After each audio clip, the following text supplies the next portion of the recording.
Halo semuanya, perkenalkan nama saya Jarvis Wilfred, mahasiswa pendidikan sejarah semester 5, NIM 23604002.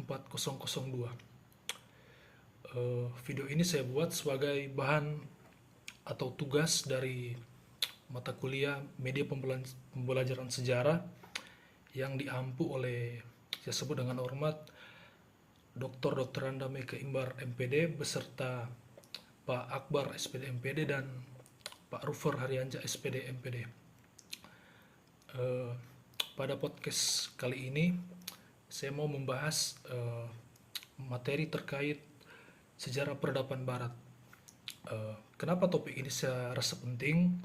Karena perlu kita ketahui banyak aspek di dunia modern seperti demokrasi, hukum, pendidikan, sains, ekonomi, dan filsafat berakar pada perjalanan panjang peradaban Barat. Nah, dengan memahami sejarahnya, kita bisa memahami bagaimana dunia saat ini terbentuk. Kemudian sejarah peradaban Barat itu sendiri dimulai dari masa Yunani kuno. Peradaban Barat sering ditarik ke akar Yunani kuno sekitar abad ke-5 sebelum Masehi, di mana kota Athena dikenal sebagai tempat lahirnya demokrasi, di mana warga laki-laki dewasa berhak terlibat dalam pengambilan keputusan politik. Konsep demokrasi modern hari ini masih dipengaruhi oleh sistem itu, meskipun kini lebih inklusif. Kemudian filsafat Yunani juga sangat berpengaruh, di mana Socrates memperkenalkan metode tanya jawab untuk mencari kebenaran. Kemudian Plato merumuskan teori bentuk dan mendirikan akademia, cikal bakal universitas. Kemudian Aristoteles menulis tentang logika, etika, politik, biologi, dan fisika. Pola pikir rasional mereka menjadi dasar metode ilmiah. Selain itu, Yunani juga unggul dalam matematika, seni teater, arsitektur kuil, hingga olahraga olimpiade. Secara singkat, Yunani memberi dunia fondasi intelektual di mana di situ tercipta cara berpikir yang kritis dan rasional. Kemudian setelah masa Yunani kuno, kita lanjut ke masa Romawi kuno. Nah, ketika Yunani kuno unggul dalam ide, Romawi kuno ini unggul dalam praktik, di mana kekaisaran Romawi menguasai wilayah luas dari Inggris hingga Afrika Utara. Mereka menciptakan sistem hukum yang rapi, termasuk asas bahwa semua warga setara di depan hukum. Nah, banyak hukum modern saat ini yang terinspirasi dari hukum Romawi kuno pada masa itu. Kemudian dalam hal administrasi, Romawi membangun birokrasi yang efisien, serta membagi wilayah kekuasaan dan membangun jaringan jalan raya sepanjang lebih dari sekitar 80.000 km. Mereka juga membangun aqueduct untuk menyalurkan air bersih. Kemudian pada sekitar abad keempat, Kaisar Konstantin melegalkan agama Kristen dan menjadikannya agama negara. Nah, hal ini membentuk identitas religius Eropa selama lebih dari 1000 tahun, di mana Romawi meninggalkan warisan berupa hukum, pemerintahan, dan tradisi Kristen. Kemudian setelah masa Romawi kuno ini terdapat abad pertengahan atau masa transisi atau lebih dikenal sebagai masa kegelapan Eropa. Nah, setelah Romawi Barat runtuh pada tahun 476 Masehi, wilayah Eropa ini memasuki masa pertengahan, masih sering disebut sebagai masa kegelapan. Kenyataannya masa ini justru penuh perkembangan, di mana sistem feodalisme terbentuk, di mana raja, bangsawan, dan petani saling terikat dalam hubungan kewajiban. Di situ juga gereja Katolik menjadi otoritas tertinggi dalam keilmuan, pendidikan, dan moral. Kemudian juga universitas pertama lahir pada abad ke-12, seperti Universitas Bologna dan Paris. Kemudian arsitektur gotik berkembang terlihat pada katedral-katedral megah. Kemudian teknologi pertanian juga meningkat seperti kincir angin dan bajak berat, sehingga produksi pangan di masa ini meningkat. Nah, meski banyak peperangan dan wabah seperti Black Death, abad pertengahan adalah periode transisi menuju masa Eropa modern.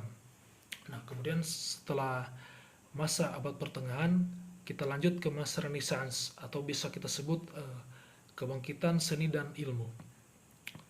Sekitar abad ke-14 di Italia, Renaissance atau kelahiran kembali memunculkan kembali minat pada seni dan ilmu klasik Yunani Romawi kuno.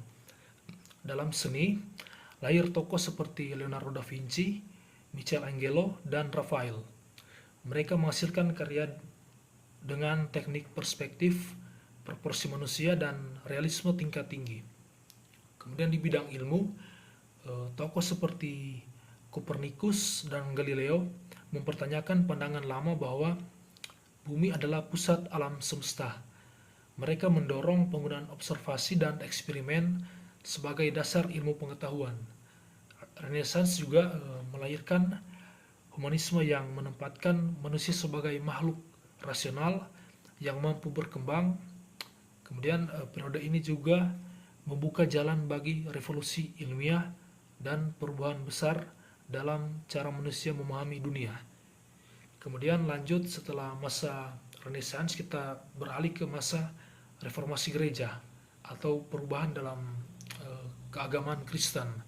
Nah, pada abad ke-16 Martin Luther memprotes praktik penjualan indulgensi dan penyalahgunaan kekuasaan gereja Katolik, di mana dalam aksinya ini memicu reformasi Protestan, yang dimana melahirkan banyak gereja baru seperti Lutheran dan Calvinis. Beberapa poin yang dipengaruhi oleh reformasi gereja seperti yang pertama itu membuka ruang bagi kebebasan beragama. Kemudian yang kedua, mendorong literasi karena umat dianjurkan untuk membaca kitab suci sendiri.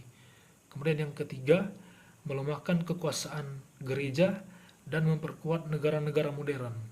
Gerakan ini kemudian mengubah wajah keagamaan dari politik Eropa secara fundamental. Kemudian setelah masa reformasi gereja, kita lanjut ke masa revolusi Perancis. Pada tahun 1789, rakyat Perancis memberontak melawan monarki absolut karena ketimpangan sosial dan krisis ekonomi. Kemudian revolusi ini melahirkan prinsip yang pertama kebebasan, yang kedua kesetaraan, dan yang ketiga persaudaraan. Revolusi Perancis juga memperkenalkan konsep kedaulatan rakyat, parlemen, dan hak asasi manusia, beserta dengan ide-ide ini menyebar ke seluruh dunia dan menginspirasi gerakan kemerdekaan di banyak negara, termasuk Indonesia pada beberapa abad kemudian.